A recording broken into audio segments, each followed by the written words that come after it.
సూరిగా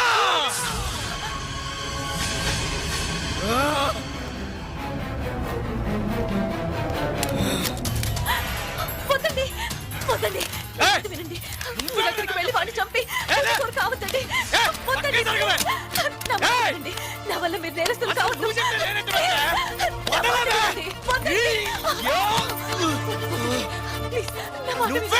చెప్పేది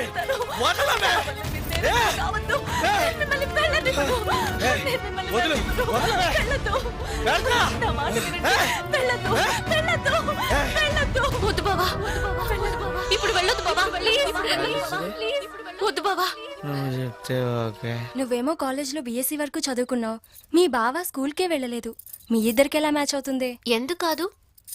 నా వరకు నాకు కాబోయే భర్త అందగాడా కాదా, ఎంతవరకు చదువుకున్నాడు, ఎంత ఆస్తి ఉంది, ఇది కాదే ముఖ్యం. పెళ్లికి ముందు మనం ఎంత పవిత్రంగా ఉంటామో ఆ మగాడు కూడా అంతే పవిత్రంగా ఉండాలి. ఆ విషయంలో నేను అదృష్టవంతురాల్ని. మా బావ వేరే అమ్మాయిని కల్లో కూడా కన్నెత్తి చూడలేదు.